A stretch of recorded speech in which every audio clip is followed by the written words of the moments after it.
நான் இந்த நெய்வாசலுக்கு வந்து 8 வருடங்கள் ஆயிடுச்சு. 8 வருஷத்துலயும் நான் ஒவ்வொரு நாளும் வந்து உபகார அன்னைட்ட வந்து ஒவ்வொரு நாளும் ஜெபிப்பேன். நான் எத்தனை பேருக்காக நான் ஜெபிச்சிருக்கிறேன். எல்லாமே எல்லாருக்குமே தெரியும். அத்தனை காரியங்கள் நிறைவேறிச்சு.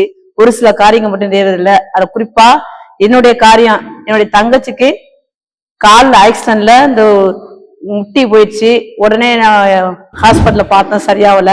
உடனே பிகேஎன் ஹாஸ்பிட்டல் காரைக்குடி கொண்டு வந்து ஒரு நாள் ஃபுல்லா ஹாஸ்பிட்டல்ல இருந்து அப்புறம் ஆபரேஷன் பண்ணாங்க. பண்ணிட்டு ரொம்ப வலிச்சு அழுது, எனக்கு அது வாங்கி கொடுங்க, இது வாங்கி கொடுங்க, நான் இருக்க மாட்டேன், சாக மாட்டேன்னு சொல்லி ரொம்ப அழுத உடனே உபகார மாத போட்டா வச்சு நானும் அதுவும் நைட்டு ஃபுல்லாவே ஜெபிச்சான்.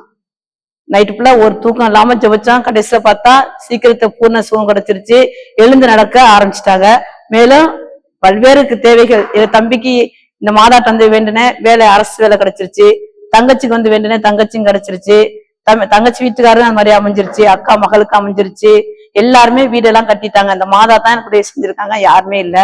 ஒவ்வொரு நாளும் நான் நம்பிக்கையோட பக்தியோட கண்ணீரோட வேதனையோட ஜெபிப்பேன். அனைத்து காரியம் நிறைவேறிச்சு.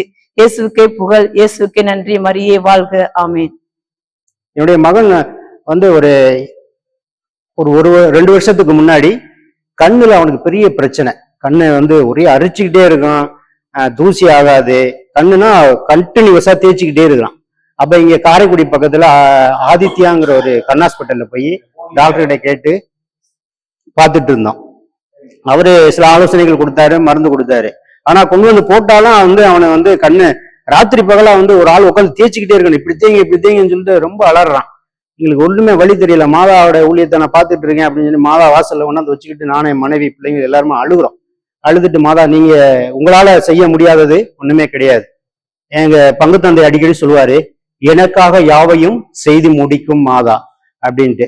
அதனால எங்களுக்காக ஆண்டவர் இயேசுவாலையும் அன்னை மரியாளாலையும் செய்ய முடியாதது இந்த உலகத்துல வேற யாராலையும் செய்ய முடியாது அப்படிங்கிற ஒரு ஆழமான நம்பிக்கையோடு நாங்க இருந்தோம். அதுக்கப்புறம் மதுரைக்கு ரெஃபர் பண்ணி எழுதி கொடுத்திருந்தாரு. மதுரையில ஒரு டாக்டர் குட்செட் தெருவுல சீனிவாசன் ஒரு வயசான ஒரு டாக்டர், ரொம்ப அனுபவம் மிக்க ஒரு டாக்டர். அவர்கிட்ட போய் நாங்க கேட்டோம். அப்ப இது வந்து அவரு உங்களுக்கு சரியான மெடிசின் எல்லாம் கொடுத்துட்டாரு, இதுல வந்து பெருசா ஒண்ணு எனக்கு பிரச்சனை இருக்கிற மாதிரி தெரியல, அவர் எடுத்த டெஸ்ட் எல்லாமே வந்து நானும் செக் பண்ணி பாக்குறேன், அப்படிதான் இருக்கு அப்படின்னு சொல்லிட்டு அவரு சிம்பிளா ஒரு ஐ டிராப்ஸ் மட்டும் கொடுத்தாரு. இதை நீங்க போடுங்க.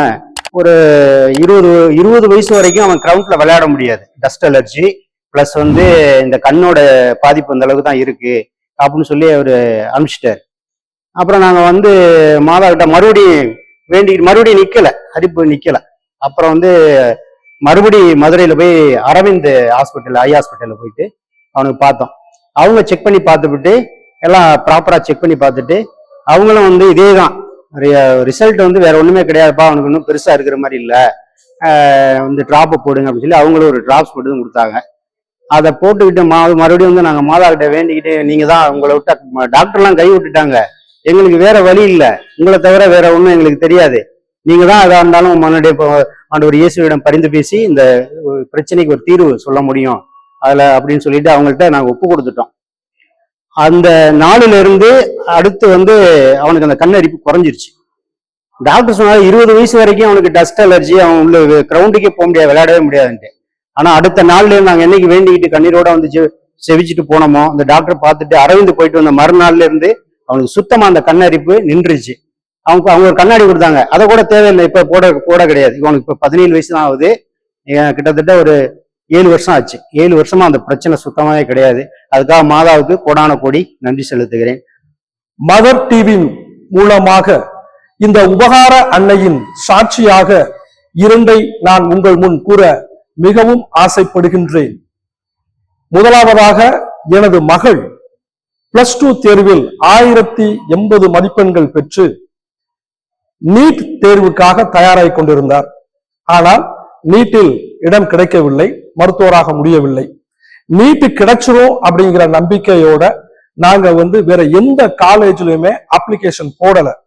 கடைசியில ரெகுநாதபுரம் அப்படின்னு சொல்லக்கூடிய அந்த ஊர்ல, தஞ்சாவூர் மறை மாவட்டம் ரெகுநாதபுரத்தில் இருக்கக்கூடிய அக்ஸீலியம் காலேஜ்ல பிஎஸ்சி பிசிக்ஸ் எடுத்து படிச்சாங்க.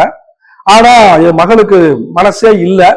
நாங்க எந்த ஒரு காலேஜுக்கும் நாங்க முன்னேற்பாடா எதுவுமே செய்யாததுனால என் மகளால படிக்க முடியல. மகளை கூட்டிட்டு வந்துட்டேன், இதனால படிக்க முடியல டாடி, நான் வந்துடுறேன், கூட்டிட்டு வந்துருச்சு. அப்ப செப்டம்பர் மாதம் இந்த உபகார மாதா திருத்தலத்தினுடைய கொடியேற்றம், அதை தொடர்ந்து 9 நாட்கள் நவநாட்கள் நடைபெறும். அப்ப நாங்க குடும்பத்தோட வந்து இந்த மாதாட்ட தான் கண்ணீரோட ஜெபிச்சோம். என் மகளுக்கு ஏதாவது ஒரு வழி சொல்லுங்க, ஏதாவது ஒரு தொழிற்பயிற்சி இருக்கக்கூடிய டெக்னிக்கலா இருக்கக்கூடிய ஏதாவது ஒரு கல்லூரியில் இடம் கிடைக்கணும் அப்படின்னு சொல்லி நாங்க வேண்டிட்டோம். 9 நாட்கள் நாங்கள் தொடர்ந்து இங்கே ஆலயத்திற்கு வந்து ஒவ்வொரு நாளும் நவநாளிலே கலந்து கொண்டு கண்ணீர் மல்க நாங்கள் வேண்டினோம். கரெக்டா நவம்பர் மாசம் சித்தா படிக்கணும் அப்படின்னு சொல்லி ஒரு ஐடியா வந்துச்சு. ஸோ சித்தாவுக்கு படிக்கிறதுக்காக நாங்க அப்ளிகேஷன் போட்டோம். சித்தாவுமே கிடைக்குமா கிடைக்காதா, நீட்ல ஃபெயிலியர் ஆனவங்க போனா சித்தாவுக்கு வருவாங்களே, சித்த மருத்துவத்துக்கு வருவாங்களே அப்படின்னு சொல்லிட்டு பிஎஸ்எம்எஸ்க்காக நாங்க ட்ரை பண்ணி போட்டோம். உண்மையிலே அது இன்டர்வியூ எங்களுக்கு கிடைச்சு கவர்மெண்ட் கோட்டால பிரைவேட் காலேஜ்ல எங்களுக்கு இடம் கிடைச்சிச்சு. எங்களுக்கு ரொம்ப ரொம்ப மாதாவுக்கு நாங்கள் நன்றியோடு நாங்கள் கண்ணீர் மல்க நாங்கள் நன்றி செலுத்தினோம். அடுத்ததாக என்னுடைய மகன், அவர் வந்து பிஎஸ்சி அக்ரிகல்ச்சர் கோயம்புத்தூர்ல படிச்சுட்டு யூரோப் யூனியன்ல ஐரோப்பா நாட்டுல இருக்கக்கூடிய போலந்து அப்படின்னு சொல்லக்கூடிய ஒரு நாட்டுல IBM international business management course படிக்கிறதுக்காக அவர் தயாரானாரு. அந்த தயாரான போது அந்த ஸ்கைப் இன்டர்வியூ மூலமா இங்க இன்டர்வியூ நடத்தப்பட்டது. அப்ப நான் திருப்பத்தூர்ல, நான் எங்க ஊர்ல எல்லாம் இல்ல, நான் இங்க வந்துதான் அந்த இன்டர்வியூ அட்டன் பண்ணணும்னு சொல்லிட்டு நானும் என் பையனும் ஒரு நாள் சனிக்கிழமை வந்தோம். வந்துட்டு கரெக்டா 2:45 2:50 அந்த இன்டர்வியூ ஆரம்பிச்சிச்சு. கரெக்டா 3 மணிக்கு நாங்க பேட்டிக்கு அவர் இன்டர்வியூ எடுத்துக்கிட்டு இருக்காங்க. அங்க இருந்து போலண்ட்ல இருந்து இன்டர்வியூ எடுத்துக்கிட்டு இருக்காங்க. என் பையன் பதில் பேசிட்டு இருக்காரு. கரெக்டா 3 மணிக்கு பெல் அடிச்சிருச்சு. பெல் அடிக்கவும் எங்களால பேச முடியல, அங்கேயும் கேட்க முடியல, இங்கேயும் கேட்க முடியல, போன் கட் ஆயிருச்சு.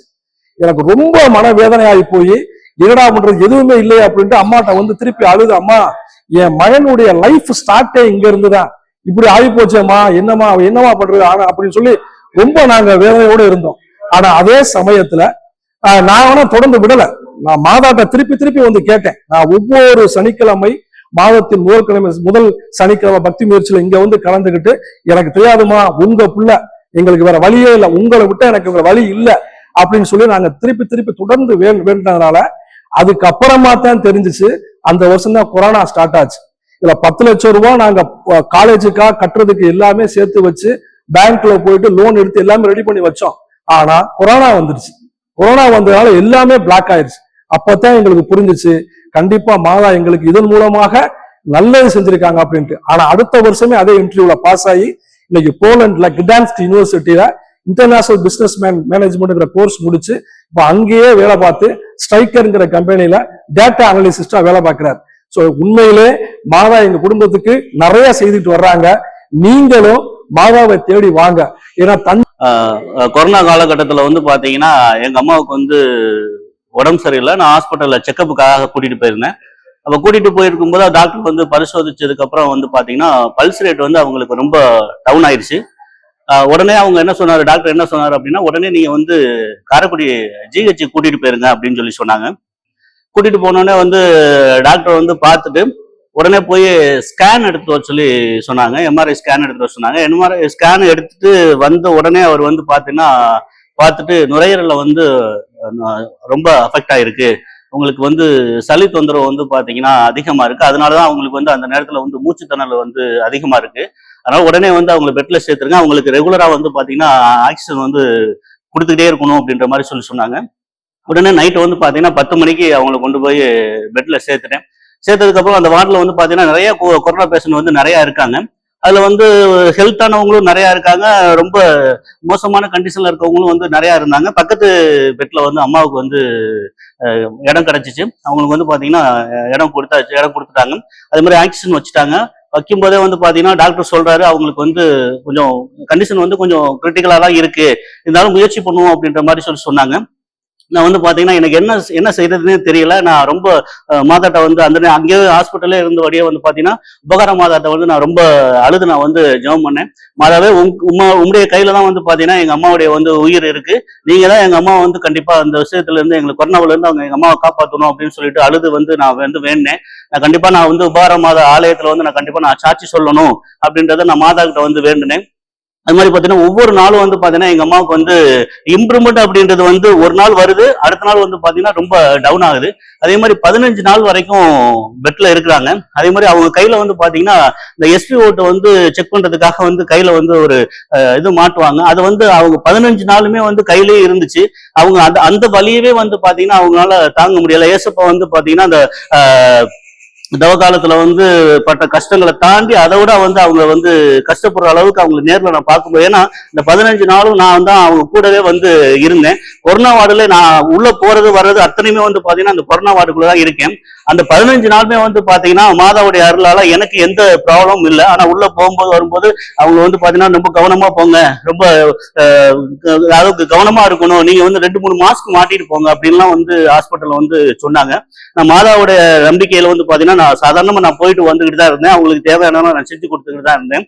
இது மாதிரி 15 நாளும் வந்து ஹாஸ்பிட்டல்ல அவங்களுக்கு இருக்கும் பொழுது வந்து பாத்தீங்கன்னா டாக்டர் வந்து இடையில வந்து கூப்பிட்டு சொல்லுவாங்க, உங்க அம்மாவுக்கு வந்து எந்த இம்ப்ரூவ்மெண்ட்டுமே வந்து தெரியாத ஒரு சூழ்நிலையில இருக்கு, அதனால நீங்க வந்து சிவகங்கை ஜிஹெச்சுக்கு தான் கொண்டுட்டு போகிற மாதிரி இருக்கும். எங்களால அதுக்கு மேல வந்து ஆக்சிஜன் வந்து நாங்க ரெகுலரா நீங்க பாத்துக்கிட்டு தான் இருக்கீங்க. ஒரு பேஷண்ட்டுக்கு 15 நாள் வரைக்கும் ரெகுலரா வந்து ஆக்சிஜன் வாயு கொடுத்ததே கிடையாது. உங்க அம்மாவுக்கு மட்டும்தான் நாங்க ரெகுலரா கொடுத்துட்டு இருக்கோம். மத்தவங்களாம் நீங்க பாக்குறீங்க 3 நாள் 4 நாள்ல வந்து பாத்தீங்கன்னா அவங்களுக்கு ரெக்கவரி ஆகி அவங்க எல்லாம் வீட்டுக்கு போயிடுறாங்க. இதுக்கு மேல வந்து பாத்தீங்கன்னா உங்க அம்மாவை நீங்க சிவகங்கை தான் கொண்டு போகணும், ஜிஹெச்சுக்கு தான் கொண்டு போகணும். எங்க அம்மா வந்து சிவகங்கைக்கு போகணும்னு சொல்லும்போது அவங்களால வந்து அதை ஏத்துக்க முடியல. அப்ப டாக்டர் என்ன சொல்றாங்க, 15 நாள் கழிச்சு திரும்ப பழைய ஜிஹெச்ல இருந்து ஆம்புலன்ஸ் மூலியமா புது ஜிஹெச்சுக்கு நீங்க போங்க, நான் லெட்டர் தரேன், அங்க போய் திரும்ப நீங்க ஒரு ஸ்கேன் எடுத்துட்டு வாங்க அப்படின்னு சொல்றாங்க. அப்ப ஏதாவது இம்ப்ரூவ்மெண்ட் இருக்கா அப்படின்னு சொல்லிட்டு பார்க்கலாம் அப்படின்னு ஆம்புலன்ஸ்ல அவங்க வந்து நாங்க கூட்டிட்டு போறோம். அங்க போனதுக்கு அப்புறம் பாத்தீங்கன்னா எம்ஆர்ஐ ஸ்கேன் எடுக்கிறாங்க. எம்ஆர்ஐ ஸ்கேனுக்குள்ள உள்ள போகும்போது வந்து அவங்க டாக்டர் சொல்றாரு, அவங்க வந்து மூச்சை தம் பண்ணி இழுத்து பிடிக்க சொல்லுங்க, அப்பதான் வந்து அந்த ஸ்கேன் வந்து தெளிவா தெரியும் அப்படின்னு சொல்றாங்க. அவங்க ஒரு 4-5 டைம் ட்ரை பண்றாங்க. எங்க அம்மானால மூச்சை இழுத்து தெளிவா பிடிக்க முடியல. ஏன்னா அந்த அளவுக்கு அவங்களுக்கு வந்து பாத்தீங்கன்னா நுரையீரல்ல வந்து உள்ள சளி வந்து அவங்களுக்கு குறைஞ்ச ஒரு பாடு இல்ல. திரும்ப ஒரு ஸ்கேன் எடுத்து அவங்களால எடுக்க முடியல. எடுத்த ரிப்போர்ட்டை வந்து கொடுத்துட்டாரு. திரும்ப நான் வாங்கிட்டு நான் பழைய ஜிஹெச்சுக்கு அவங்களை திரும்ப ஆம்புலன்ஸ்ல நான் கூட்டிட்டு வரேன். கூட்டிட்டு வந்ததுக்கு அப்புறம் டாக்டர் பாக்குறாரு. பார்த்ததுக்கு அப்புறம் இதுல எந்த இம்ப்ரூவ்மெண்ட்டுமே தெரியல, நீங்க மறுநாள் காலையில கண்டிப்பா ஆம்புலன்ஸ்ல நீங்க வந்து சிவகங்கைக்கு ஜிஹெச்சுக்கு தான் கூட்டிட்டு போகணும் அப்படின்னு சொல்றாங்க. நான் அங்க இருந்தபடியே திரும்ப வந்து நான் மாதாட்ட வந்து நான் ரொம்ப அழுது நான் வந்து ஜெபம் பண்றேன். மாதாவே, உங்களுடைய வழிதான், எனக்கு வந்து வேற வழியே தெரியல, உங்களுடைய அற்புதத்தால எங்க அம்மா வந்து உயிர் பிழைச்சாதான் மட்டும்தான் அப்படின்னு சொல்லிட்டு மாதாட்ட வேண்டி நான் என்ன சொல்றேன் டாக்டர்கிட்ட, எங்க அம்மா ஜிஹெச்சுக்கு வர்றதுக்கு மதுரை சிவகங்கை ஜிஹெச்சுக்கு வர்றதுக்கு பயப்படுறாங்க, என்னை எப்படியாவது வீட்டுக்கு கூட்டிட்டு போயிருப்பா அப்படின்னு சொல்றாங்க. நான் என்ன பண்றேன் அப்படின்னா, நான் டாக்டர்கிட்ட கேட்டு, சார் நான் வந்து பிரைவேட்ல நான் எங்க அம்மாவை நான் பாத்துக்கிறேன் அப்படின்னு சொல்லிட்டு நான் அவர்கிட்ட சொல்லிட்டு நான் வீட்டுக்கு கூட்டிட்டு வரேன். நான் வீட்டுக்கு கூட்டிட்டு வரும்போது நைட்டு வந்து 9 மணி. வீட்டுக்கு கூட்டிட்டு வந்ததுக்கு அப்புறம் நான் வீட்டுல வச்சிருக்கேன். மறுநாள் 2 நாள் வரைக்கும் அவங்க வந்து வீட்டுல இருக்கிறாங்க. 3ஆவது நாள் என்ன பண்றேன் அப்படின்னா, அவங்களை புதுக்கோட்டை ஜிஹெச்சுக்கு தெரிஞ்சவர் மூலியமா நான் கூட்டிட்டு போறேன். கூட்டிட்டு போனதுக்கு அப்புறம் அங்க டாக்டர் பாக்குறாரு. பார்த்ததுக்கு அப்புறம் அதே லெவல்ல தான் அவங்களுக்கு இருக்கு, நுரையீரல்ல அவங்களுக்கு சளி வந்து பாத்தீங்கன்னா அதிகமா இருக்கு. அதனால நீங்க என்ன பண்ணுங்க அப்படின்னா, பழைய பக்கத்துல நச்சாந்துப்பட்டின்ற ஒரு ஊர்ல அங்க வந்து சிலிண்டர் வந்து கிடைக்குமான்னு கேளுங்க. அப்படி சப்போஸ் சிலிண்டர் கிடைச்சிச்சுன்னா நீங்க எடுத்துட்டு போய் உங்க வீட்லயே வச்சு அவங்களுக்கு இந்த ஆக்சிஜன் கொடுங்க அப்படின்னு சொல்றாங்க. நான் திரும்பவும் மாதா மேல நம்பிக்கை வச்சு, எனக்கு எதுவுமே தேவையில்லை மாதாவே, உங்க கையில தான் இருக்கு, அவங்க பிழைக்கிறதும் பிழைக்காம போறதும் உங்க கையில தான் இருக்கு, நான் வீட்டுக்கு கூட்டிட்டு போறேன் அப்படின்னு சொல்லிட்டு நான் வந்து வீட்டுக்கு நான் வந்து கூட்டிட்டு வந்துட்டேன். அதுல இருந்து வந்து பாத்தீங்கன்னா மாதாட்ட நான் ரெகுலரா ப்ரேயர் பண்ணேன். மாதா வந்து மிகப்பெரிய ஒரு அற்புதம் பண்ணாங்க. இது வரைக்கும் கிட்டத்தட்ட ஒரு 4 வருஷத்துக்கு மேல ஆயிடுச்சு. எங்க அம்மாவுக்கு எந்த தொந்தரவுமே இல்லை, எந்த பிரச்சனையுமே இல்லை. கண்டிப்பா 100% மாதா மேல நம்பிக்கை வச்சு இங்க வந்து ஜெபிக்கிறவங்க அத்தனை பேருக்கும் கண்டிப்பா மாதா வந்து பாத்தீங்கன்னா அற்புதமான அவருடைய மகன் வழியாக நமக்கு நிறைவான ஒரு ஆசிரியர் வந்து பெற்று தருவாங்க. மரியே வாழ்க, இயேசுவுக்கே புகழ், இயேசுவுக்கே நன்றி. இயேசுவுக்கே புகழ், மரியே வாழ்க. என்னுடைய பெயர் வந்து ஜெயமேரி. நான் தம்பிபுரம், சிவகங்கை மறை மாவட்டம். 2022ஆம் ஆண்டு எனக்கு இடது பக்கமாக தோள்பட்டையில் ஒரு வலி ஏற்பட்டது. அதாவது சொல்லப்போன அந்த தவ காலத்தில் இயேசுவின் பாடுகளை பற்றி அதிகமாக சிந்திக்கக்கூடிய அந்த நாட்கள்,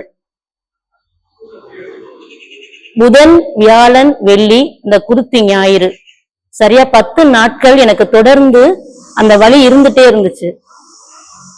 நாங்க ஒரு 3 மருத்துவரை நாடினோம்.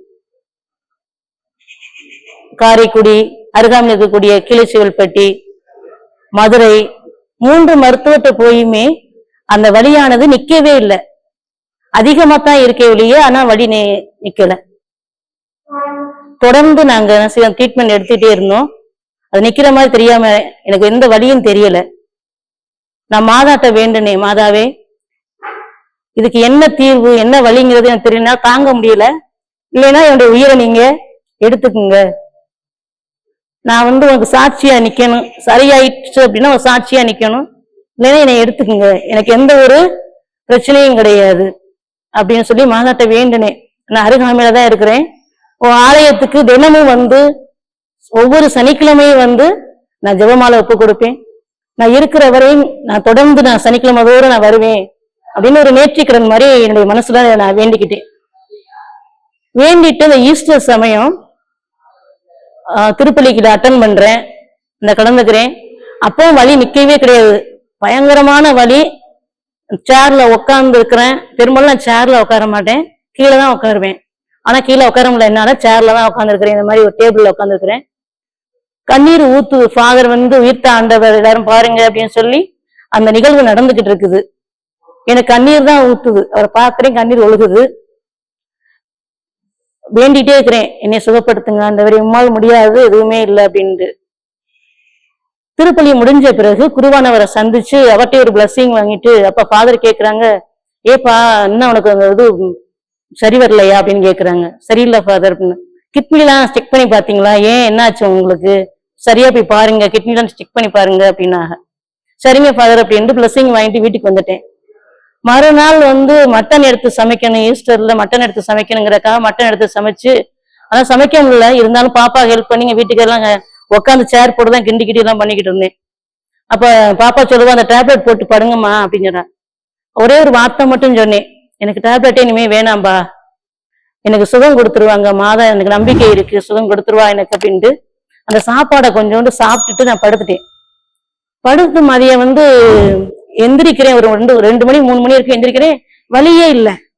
எனக்கு பெரிய ஆச்சரியம், என்ன வலி இல்லை, இல்ல உண்மையா என்னன்னு தெரியல அப்படின்ட்டு. எனக்கு குனிய பயம் நிமிர பயம், அந்த வலினால என்னால பயன்தான் இருக்கே ஒழிய மற்றபடி எனக்கு என்ன சொல்றதுன்னு தெரியல, குனியவே முடியல. நாங்க பயந்துக்கிட்டு வலிச்சிருமோ மறுபடியும் அப்படின்ட்டு. ஆனா கொஞ்சம் கொஞ்சமா அப்படியே பார்த்தா ஒரு வலியுமே இல்லை. எனக்கு ரொம்ப ஆச்சரியம், அதாவே ரொம்ப நன்றி, உங்க கொடான கூடிய நன்றி, எனக்கு சுகத்தை கொடுத்துட்டீங்க. அன்னையிலிருந்து இன்ன வரை எனக்கு அந்த வலியே என்னங்கிறதே எனக்கு மறந்து போச்சு, ஒண்ணுமே தெரியல, அவ்வளவு ஒரு வேதனைப்பட்டேன். இப்படிப்பட்ட கோடான கோடி நன்றி அந்த மாதாவுக்கும் ஆண்டவர் இயேசுவுக்கு நான் சொல்கின்றேன். இந்த நேரத்துல இன்னும் ஒரு சாட்சி, என்னுடைய பாப்பா 10th படிச்சுட்டு இருந்தாங்க, ஒரு 5 ரேங்க்ல வருவா, 3, 4, 5 இப்படிதான் வருவா. எனக்கு நம்பிக்கை, அம்மா அது மாதிரி மார்க் இதுல குறைஞ்சிச்சுமா, அதுல எப்படி போட்டாங்கன்னு தெரியல அப்படிலாம் சொல்லுவா. பரவாயில்லப்பா, பப்ளிக் எக்ஸாம் ஒண்ணு இருக்கு, கண்டிப்பா அதுல உங்க ஆசிரியர்கள் யாரும் திருத்த மாட்டாங்க, அங்க திருத்துறவங்க வேற ஒருத்தவங்க திருத்துவாங்க, உனக்குரிய பலனை ஆண்டவர் உனக்கு கொடுப்பாங்க, நீ கஷ்டப்பட்டு படிக்கிற அதற்கான பலனை ஆண்டவர் கொடுப்பாங்க, மாதா உனக்கா என்னைக்குமே பரிந்து பேசுவாங்க, நீ கவலைப்படாத அப்படின்னு சொல்லியிருந்தேன்.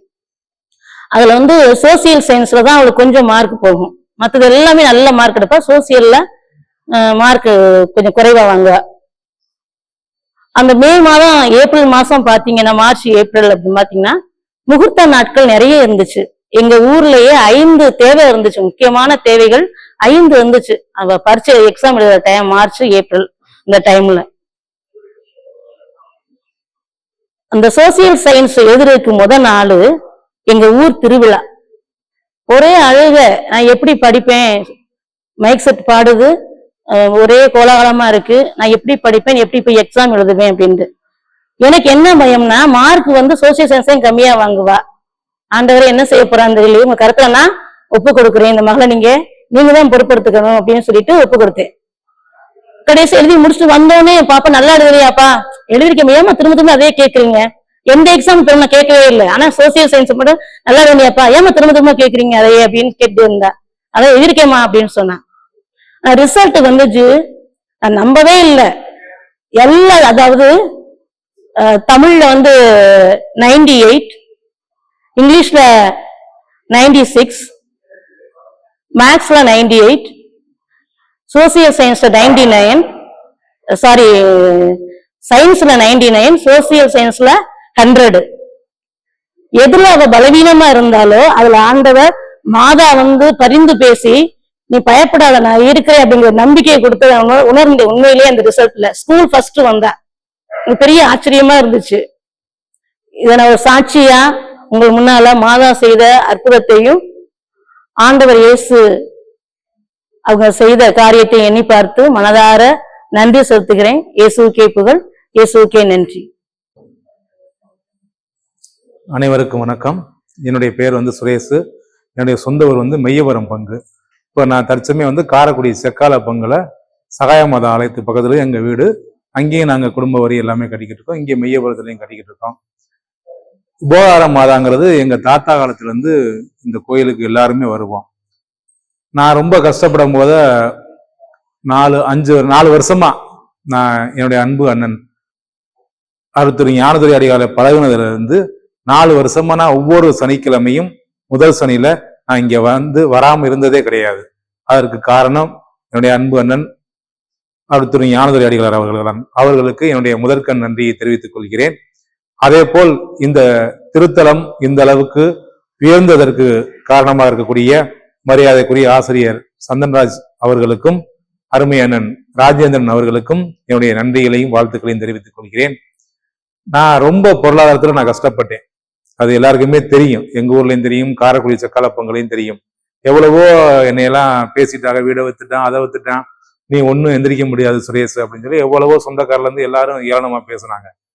நான் என்னைக்கு இந்த உபகார மாத திருத்தலத்துக்கு வந்தனோ அதுல இன்று வரையும் நான் எவ்வளவோ நல்லா இருக்கிறதுக்கு காரணம் இந்த உபகார மாத திருத்தலம் தான். எல்லாரும் சொல்லுவாங்க, இந்த உபகார மாத திருத்தலம் உபகார மாத திருத்தலமா இருக்கட்டும், மையவரம் செபஸ்தியார் கோயிலாக இருக்கட்டும், எங்களுடைய செக்காலை புனித சகாய மாத ஆலயமா இருக்கட்டும், இந்த 3 ஆலயத்தினுமே நான் என்றும் தவறாமல் வராமல் இருந்ததே கிடையாது. எல்லாரும் சொல்லுவாங்க, வெளியில போய் சாமி கும்பிடுங்க, அந்த கோயிலுக்கு போங்க, இந்த கோயிலுக்கு போங்க. நம்ம பக்கத்துல இருக்க இந்த உபகாரமா திருத்தலுக்கு யாரும் மீன் போகவே இல்லை. எனக்கு எவ்வளவோ கஷ்டங்கள் இருக்கும்போது நான் இங்கு வேண்டிக்கிட்டு எல்லா காரியங்களையும் இன்று வரை நிறைவாகவே செய்து கொண்டிருக்காங்க மாதா. அதற்காக கோடான கோடி நன்றி. அதே போல் மெய்யவரம் செபஸ்தியார் கோயிலுக்கும் நான் ஒவ்வொரு முதல் செவ்வாயும் நான் இங்க தங்கிட்டு, எனக்கு வீடு இங்க இருக்கு, தங்கிட்டு அந்த செபஸ்தியார் கோயிலுக்கும் என்னுடைய நன்றிகளையும் வாழ்த்துக்களையும் தெரிவித்துக் கொண்டே இருப்பேன். நான் இந்த உபகாரமா திருத்தலத்துக்கு நான் சாட்சியாக என்றும் சொல்லிக்கொண்டே இருப்பேன். என்னால் முடிந்த இன்று வரை பாதருக்கு தெரியும், காரியஸ்தருக்கு தெரியும், நான் இன்று வரை எவ்வளவோ உதவிகள், இந்த பொருளாதார உதவிகள் செய்து கொண்டிருக்கிறேன். இனிமேலும் எக்காலமும் நான் உயிரோடு உள்ளவரை இந்த ஆலயத்திற்கு என்னால் முடிந்த உதவிகளை செய்து கொண்டே இருப்பேன் என்று உறுதி கூறுகிறேன். அதே போல் என்னுடைய மனைவி விக்டோரியாவா இருக்கட்டும், என்னுடைய அன்பு மகள் மரிய ஜோஸ், அன்பு மகன் பெனிட்டோ செபாஸ்டின், எல்லோருமே இந்த கோயில் மேல் அவ்வளவு பக்தி கொண்டவர்கள். நான் இப்போ போன வாரம் கூட இங்க போர் போட்டு கொடுத்தேன். ஃபாதர் சொன்னாங்க, அப்புறம் காரியஸ்தர் சொன்னாங்க, அன்னை கனகப்புடின்னு சொன்னாங்க, போர் போட்டு சொல்லி இன்னொருத்தர் என்னை கேட்க சொன்னாங்க. அப்ப நான் சொன்னேன், இன்னொருத்தர் கேட்கறதுக்கு எனக்கு கூச்சமா இருக்கு, நானே அதை செஞ்சுருன்னு சொல்லி போர் போட்டு கொடுத்தேன். அந்த போர் போட்டதை கோட்டையூர் சேர்மன் மரியாதைக்குரிய அண்ணன் ஆனந்தன் அவர்கள் இன்று மதியம் அவரை சந்தித்தேன். தம்பி சுரேஷ், நீங்க நிறைய அந்த கோயிலுக்கு செய்றீன்னு சொல்லி கேள்விப்பட்டேன். நான் இந்த போர் போட்டதுல இருந்து இன்று வரை என்னுடைய வண்டி கண்டினியூவா போய்கிட்டே தான் இருக்கிறது என்று இன்னைக்கு மதியானம் என்று சாட்சியாக சொன்னார். நானும் அந்த கோயிலுக்கு ஏதாவது செய்ய வேண்டும் சுரேஷ் அப்படின்னு சொல்லி சொன்னாங்க. நான் அப்ப சொன்னேன், ஜூன் 7ஆம் தேதி ஒரு ஃபங்க்ஷன் வருதுனே, எல்லாரும் வர்றாங்க, அதுக்கு நீங்க சாப்பாடு இருக்குன்னு. சரி, நான் மல்லிகை சாமானையும் காய்கறி என்ன வருது நானே வாங்கி கொடுத்துறேன்னு சொன்னாங்க. அதே போல் நிறைய பேர் இருக்காங்க இந்த கோயிலுக்கு உதவி செய்யறவங்க. இன்னும் இந்த திருத்தலமானது மென்மேலும் வளரணும்.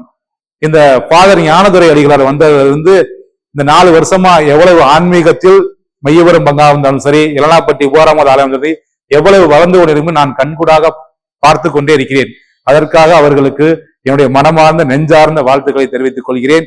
இன்னும் இந்த திருத்தலமானது பல்லாயிரக்கணக்கான மக்கள் அனைவரும் ஆசீர் பெற்று செல்ல வேண்டும். அது எந்த மதமாக இருந்தாலும் சரி, இந்துவா இருக்கட்டும், முஸ்லீமாக இருக்கட்டும், கிறிஸ்தவ, நிறைய பேர் வர்றாங்க. நான் கண்கூட பார்த்து கொண்டிருக்கேன். என்னுடைய ஃப்ரெண்டுகளை நான் அடிக்கடி இங்க கூட்டிட்டு வர்றேன். எல்லாருமே ஒரு சாட்சி சொல்லுகிறாங்க, வாழ்கிறாங்க. உண்மையில நீங்களும் எல்லா பக்தர்களும் இந்த அன்னையின் அன்போடு ஆசீர் பெற்று நிறைவான ஆசிரை பெற்று செல்லுமாறு உங்களை பணிவன்பன் கேட்டுக்கொள்கிறேன். நன்றி, வணக்கம். திருத்தந்தை அறிவிப்பின்படி 2025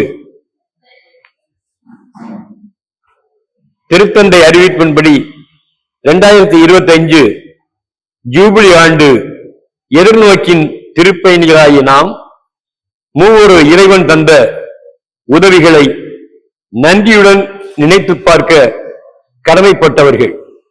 தஞ்சை மறை மாவட்டத்தின் ஒரே ஒரு புனித உபகார மாதா திருத்தலம் புதுக்கோட்டை மாவட்டம் நெய்யபுரம் பங்கில் பள்ளிவாசலில் இருந்து 4 கிலோமீட்டர் தொலைவில் அமைந்துள்ளது. 400 ஆண்டுகளுக்கு முன்னால் பிரான்ஸ் நாட்டு கோத்திக் முறைப்படி கட்டிட அமைப்பில் கட்டப்பட்டுள்ளது. இங்கு கிபி 1860 திருமணம் நிகழ்ந்த சான்று தாய்பங்காம் சம்மணசூரில் உள்ளது. இதற்கு முன் உள்ள சான்றுகள் கோடைக்கானல் சேசு சபை குருக்களின் கருவூலம் செண்பகலூரில் உள்ளது. இந்த தாய் தன்னை நாடி வருவோருக்கு உபகாரம் செய்வதற்கே இங்கு அவதரித்தவர்கள். எனவே இவர் உபகாரத்தாய் என தமிழக மக்களால் போற்றி புகழப்படுகிறார். திருமணமாகி 25 ஆண்டுகள் ஆகியும் கூட மகப்பேரின்றி கலங்குவோர் இந்த தாயின் பாதத்தில் கண்ணீர் மல்க வேண்டினால் மடி நிறைய மனம் நிறைய மலரச் செல்வம் வழங்க உதவக்கூடிய வள்ளலிவர். தக்க வயது வந்தும் ஏற்ற வரன் கிட்டாமல் வாழ்வை துவங்க இயலாமல் கலங்குவோர் தன்னிடம் வந்ததும் தக்க வரன் தந்து விரைவில் மலரை செல்வமும் வழங்குவார்கள். தீராத நோய்களை தீர்க்க முடியாத நோய்களை இந்த தாய் பார்வைப்பட்டதும் இருந்த இடம் தெரியாமல் மறைந்து விடுகின்றன. தேர்வெழுதும் பிள்ளைகள் தாயை வேண்டி விரும்பிய மதிப்பெண்கள் பெற்று ஏன் நீட் தேர்வில் கூட வென்று மருத்துவ கல்வி பெற்று வருகிறார்கள். நேரம் சரியில்லாத பிள்ளைகள் தாயிடம் பிள்ளையாக தரப்பட்டு தக்க காலம் வந்ததும் முழு நலத்துடன் மீண்டும் பெறப்படுகிறார்கள்.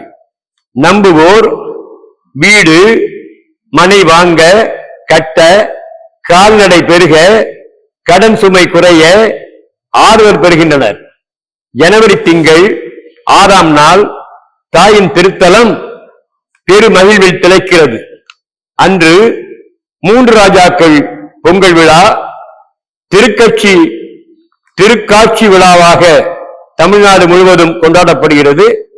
இங்கு 50,000க்கும் மேற்பட்ட மக்கள் நடந்தும் சிற்றுந்துகள் பேருந்துகள் வழியாக சாரி சாரியாக வந்து தாயை கண்டு நன்றி சொல்லி சமய பேதமில்லாமல் பொங்கலிட்டு கரும்பால் தொட்டில் கட்டி முடியிறக்கி திரி ஏந்தி காணிக்கைகள் தந்து ஏராளமான திருப்பலிகள் எழுதி சாட்சியம் பகர்கின்றனர்.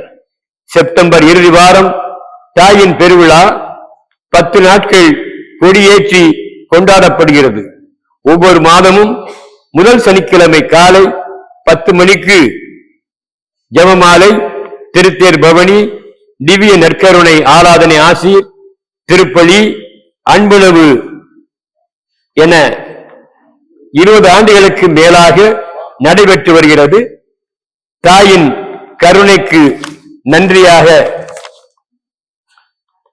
சாட்சியாக மாதா மக்கள் மன்றம், திருப்பலி அரங்கம், பித்தளை கொடிமரம், கெபிகள் எழுப்பப்பட்டு உள்ளன. நிரந்தர நினைவாக அருள் தந்தை இல்லம், உணவறை, சமையலறை, திருப்பயணிகள் தங்கும் இல்லம், அருங்காட்சியகம், நற்கருணை நாதர் ஆலயம், தங்கும் அறைகள், குளியல் அறைகள், கழிப்பறைகள் பணிகள் தாயின் பிள்ளைகளால் அருங்கொடையால் எழுப்பப்பட்டு வருகின்றன. திருத்தல நிகழ்வுகள் ஹோலி மதர் யூடியூப் மூலம் அவ்வப்போது காட்சிப்படுத்தப்படுகின்றன. அன்னையின் திருத்தலம் மறைவட்ட அளவில் திருத்தலமாக தேர்வு செய்யப்பட நம்முடைய பாசமிகு நெய்யபுரம் பங்கு தந்தை அவர்கள் முன்னெடுத்து நம்முடைய திருத்தலமாக நம்முடைய திருத்தலத்தை உயர்த்துவதற்கு உறுதுணையாக இருந்திருக்கிறார்கள். இங்கு அறிவித்தது முதல் திருப்பயணிகள் சிற்றுண்டிகளில் நாள்தோறும் வந்த வண்ணம் உள்ளனர். சிறப்பு திருப்பலிகள் நிறைவேற்றப்படுகின்றன. எனக்காக யாவையும் செய்து முடிக்கும் உபகார மாதா என யாவரும் நம்பி வேண்டி பெறுகின்றனர், சாட்சியமும் பகிர்கின்றனர். பங்கு தந்தை அவர்களால் வாரந்தோறும் ஞாயிறு காலை 6:30க்கும் புதன் மாலை 6:30க்கும் திருப்பலிகள் நிறைவேற்றப்பட்டு வருகின்றன. எங்கள் பங்கு தந்தை அவர்கள் திருத்தல வளர்ச்சிக்காக அயராது வழிகாட்டிக் கொண்டிருக்கிறார்கள். ஞானதுரை அடிகளாரை நாங்கள் நெஞ்சார போற்றுகின்றோம். மேலும் எங்களுக்கு நெய்வாசல் திரு இருதய அருள் சகோதரிகளையும் எங்களுக்கு உதவுகிறார்கள். அவர்களுக்கும் நாங்கள் நன்றி சொல்கின்றோம். திருத்தல வளர்ச்சிக்கு உதவும் அனைவரையும் நன்றியுடன் நினைத்து பார்க்கின்றோம். திருத்தல காரியஸ்தர் யு சந்தனராஜ், கணக்குப்பிள்ளை ஏ ராஜேந்திரன், கோயில் பிள்ளை திரு ஏஆர் பாக்கியராஜ் மற்றும் எல்னாப்பட்டி தாளப்பட்டியை சேர்ந்த அனைத்து மக்களும் இந்த திருத்தலம் மென்மேலும் வளர்ந்து வருவதற்கு தங்களால் ஆன உதவிகளை செய்து கொண்டிருக்கிறார்கள். நானும் ஒரு சாட்சியம் கூற விளைகின்றேன். நான் ஆசிரியராக பணியாற்றிய பொழுது என்னுடன் பணியாற்றியவர் அழகம்மை என்ற ஆசிரியை. அவருக்கு திருமணமாகி 15 ஆண்டுகள் ஆகியும் கூட மகப்பேர் இல்லை. எனவே அந்த சகோதரியை நம்முடைய திருத்தலத்திற்கு அழைத்து வந்து அவர்களை நம்பிக்கையுடன் வேண்டிக் கொள்ள சொன்னேன். அவர்கள் வேண்டிக் கொண்டு வேண்டியது உடனேயே அவர்கள் கருத்தரித்தார்கள். அவர்கள் ஒரு அருமையான ஆண் குழந்தையை தங்க விக்கிரகம் போல ஒரு குழந்தையை பெற்றெடுத்தார்கள். அதற்கு சான்றாக அவர்கள் தங்க தொட்டிலை அன்னைக்கு காணிக்கையாக தந்திருக்கிறார்கள். எனவே தாயை நம்புகிறவர்கள் அனைவரும் ஆறுதல் பெறுகின்றார்கள். அவர்களுடைய வாழ்க்கையில் ஏராளமான மாற்றங்கள் நிகழ்கின்றன. தாயை நம்புவோம், தாயை கண்ணீருடன் வேண்டுவோம், கரம் குவித்து வேண்டுவோம். வாழ்க உபகார அன்னையின் திருத்தலம், வளர்க உபகார அன்னையின் ஆசீர். அனைவருக்கும் நன்றி. அன்பான அன்னையினுடைய அன்பு பக்தர்களே, இந்த இணையதள சேவையின் மூலமாக உங்களை சந்திப்பதிலே நான் பெரும் மகிழ்ச்சி அடைகின்றேன். எபிரேயருக்கு எழுதப்பட்ட திருமுகத்திலே 11வது அதிகாரம் 1வது திருவசனத்திலே நம்பிக்கையை தொடங்கி வைத்தவரும் அதை வழிநடத்துவருமான இயேசுவின் மீது கண்களை பதிய வைப்போம் என்ற ஒரு இறை வார்த்தை. அன்னை கன்னிமரியால் நம்பிக்கையின் ஒரு தாய், நம்பிக்கையின் ஒரு அடையாளம். அன்னை பல்வேறு இடங்களிலே பல்வேறு சிறப்பு பெயர்களால் அழைக்கப்படுகிறார்கள். ஆனால் இந்த இடத்திலே உபகாரத்தாய் என்று சொல்லி அன்போடு எல்லோராலும் அழைக்கப்படுகின்றார்கள். தஞ்சை மறை மாவட்டத்தின் கடைக்கோடியில் இருக்கின்ற ஒரு பங்குதான் மெய்யபுரம். இந்த மெய்யபுரத்திலே ஒரு சிற்றூரிலே எலனாப்பட்டி என்ற இந்த இடத்திலே உபகாரத்தாய் என்று சொல்லி அன்போடு அழைக்கப்படுகின்ற இந்த தாய் எண்ணற்ற அவருடைய பக்தர்களுக்கு சிறப்பான ஒரு பரிந்துரையின் மூலமாக ஆசீர்வாதத்தை பெற்றுக் கொடுக்கிறார்கள். இந்த இடத்திற்கு வருகின்ற ஒவ்வொருவரும் மன நிறைவோடும் மகிழ்ச்சியோடும் சாட்சிகளோடும் அவர்கள் சென்று கொண்டிருக்கிறார்கள். மாபெரும் ஜூபிலி 2025ஆம் ஆண்டு இதை முன்னிட்டு தஞ்சை மறைமாவட்டம் மேதகு ஆயர் அவர்களால் வளர்கின்ற ஒரு திருத்தலமாக அறிவிக்கப்பட்டு குறித்து நாங்கள் பெருமகிழ்ச்சி அடைகின்றோம். இதற்காக நாங்கள் இறைவனுக்கு நன்றி செலுத்துகிறோம்.